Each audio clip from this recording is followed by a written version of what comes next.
The royal wedding was sold to the world as a $32 million fairy tale. But even then, long before Oprah, long before Spotify collapsed, long before the California reinvention began to wobble, there were already signs that something about the story did not quite add up.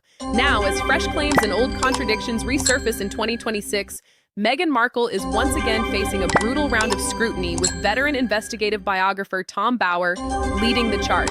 And Bower's argument is not subtle. He is not merely revisiting gossip. He is assembling testimony, recollections, and insider claims into a portrait of a woman he says built her public image on calculation, performance, and control. For years, Meghan's central narrative was simple and effective. She was the outsider, the innocent American actress who wandered into an ancient institution without fully understanding what it was, only to be mistreated by it. That story won huge sympathy. But Bower and other critics say the reality was far less accidental and far more strategic.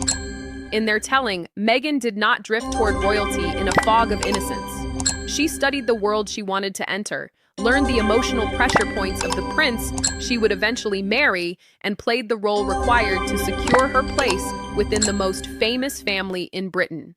At the heart of that challenge is Meghan's now famous claim that she knew very little about the royal family before meeting Harry and had not Googled him. Bower's research, backed by accounts from people in British social circles, points in the opposite direction.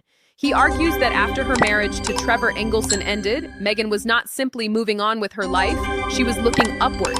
According to his account, she had already developed a strong interest in elite British society by 2013 and was fully aware of the appeal and symbolism attached to Prince Harry. Bower's version is that Meghan understood his weaknesses as well as his attractions.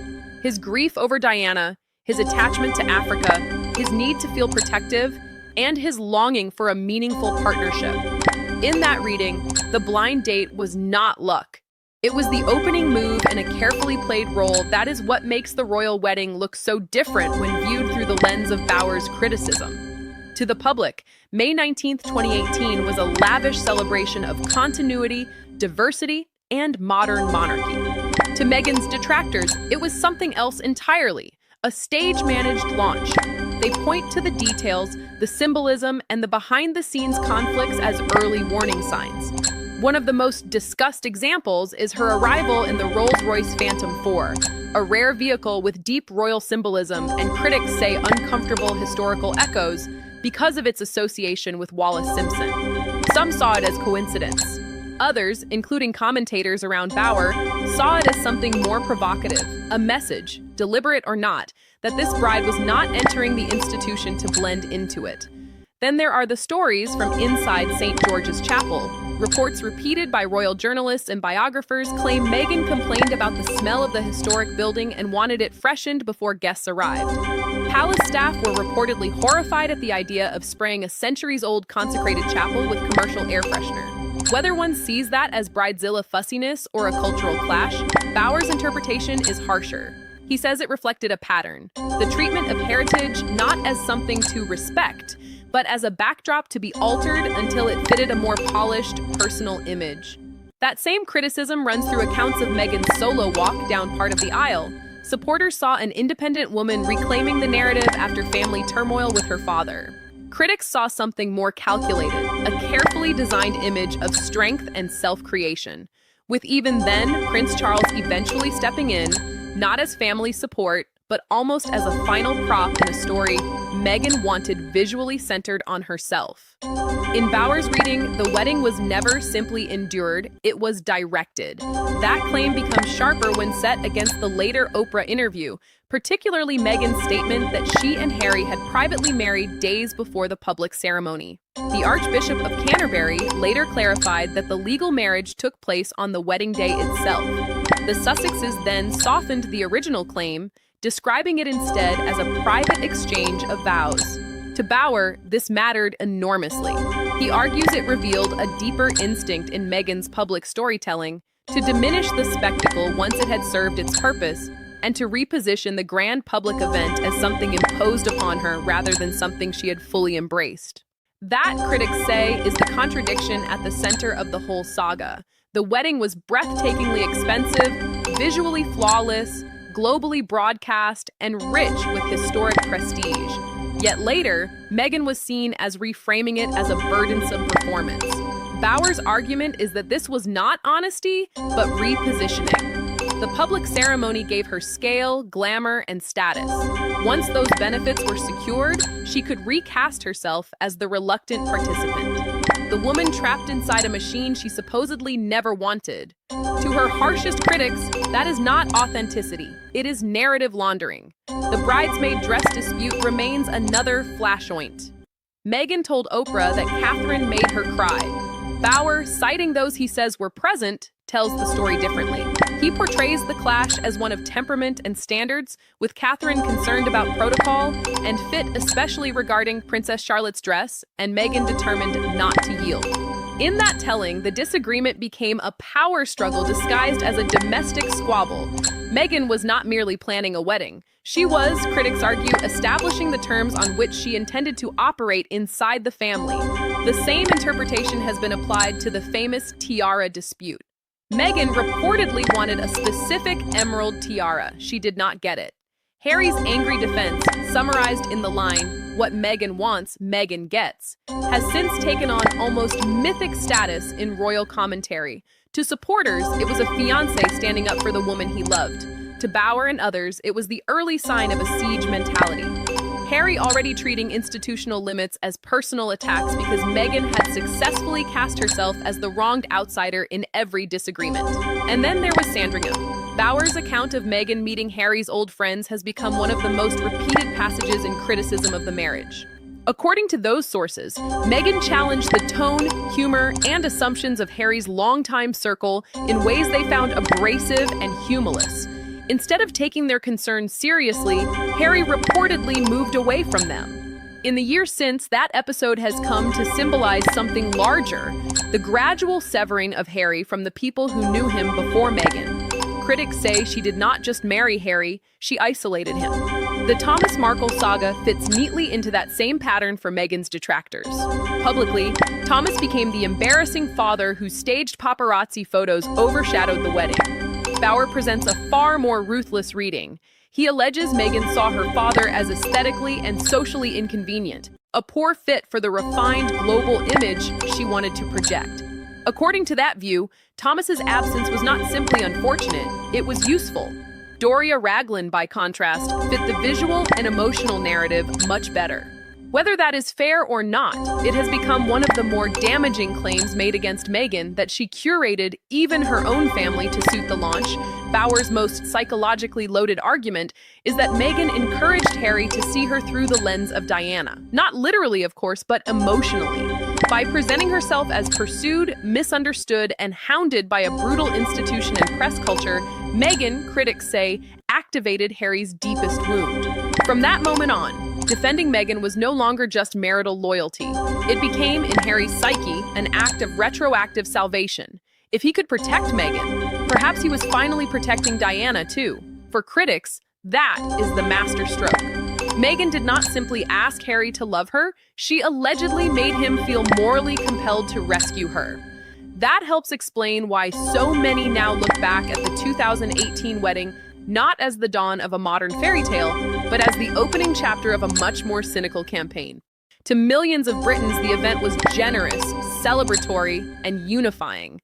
To Meghan, critics say it later became something she could downgrade rhetorically into a spectacle once she no longer needed the public romance of it. That remark in Bauer's analysis did lasting damage, because it did not just insult the palace, it insulted the public who had embraced her. The financial framing only made that worse. Meghan and Harry later spoke in ways that suggested the wedding imposed a burden on them, while also allowing public confusion over who paid for what. The broad reality, as critics repeatedly point out, is that security formed the overwhelming majority of the cost, as it does for major state-linked events. While much of the ceremony and reception cost was borne privately, Bauer argues Meghan blurred those distinctions to strengthen the idea that she had been displayed and used. Her critics reply that she eagerly accepted every luxury associated with the wedding and only later recast it as oppressive when grievance became more marketable than gratitude. Fast forward to March 2026, and that earlier story is now colliding with business reality. Bauer's continuing work has reportedly helped turn Meghan from a controversial figure into what some in Hollywood now see as a reputational risk. If claims made in global interviews can be contradicted by an archbishop, palace records, or first-hand witnesses, then studios and brands begin asking a very simple question: how dependable is the person at the center of the product? That question has become more urgent since the Sussex business model began to wobble. The Netflix deal, once seen as proof of their limitless potential, increasingly looks like a one-time boom built on royal grievance. The Harry and Meghan documentary drew huge attention, but critics argue that it spent the core emotional currency in one go. After that, the pipeline thinned, project stalled, Pearl was dropped, Spotify collapsed in humiliating fashion with the pair branded grifters by a senior executive. To Meghan's problem, Bauer argues, is that she was never really building a durable creative identity. She was building an image. Once the victim narrative lost heat, there was much less left to sell. That is where the stepping stone theory returns. Bauer has long suggested Meghan's loyalties are tied more to utility than to emotion. First Trevor, then Thomas Markle, then royal duty. And now, some critics speculate perhaps Harry himself. Reports and gossip from 2026 increasingly paint Meghan as networking in wealth-heavy circles in California and beyond, looking for bigger capital, fresher relevance, and a new axis of influence. Bauer's theory is harsh, but clear. If Harry is no longer useful as a bridge to the crown, then his value inside Meghan's long-term strategy begins to decline. Whether that is true or not, the atmosphere around Meghan is now described as defensive and increasingly frantic. Reports from Montecito speak of a near-permanent war room mentality.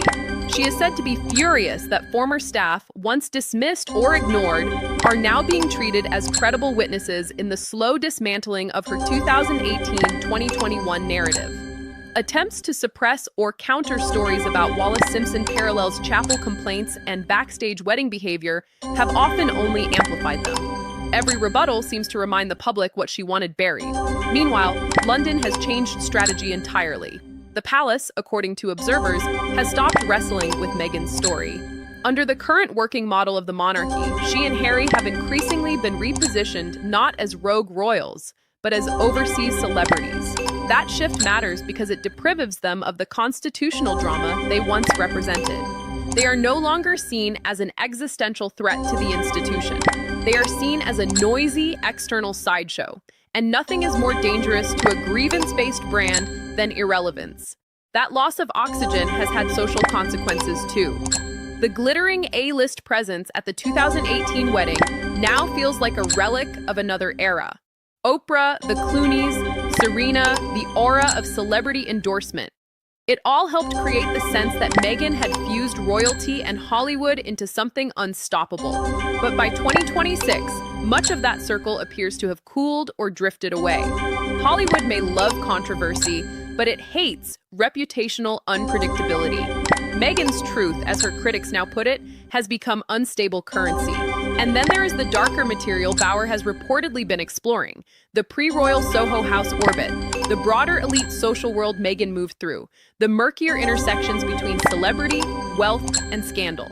Some of these claims are deeply controversial and remain highly contested, so they are best treated with care. But the fact that such theories are being circulated at all tells its own story. The battle over Meghan is no longer about whether she was difficult in palace corridors.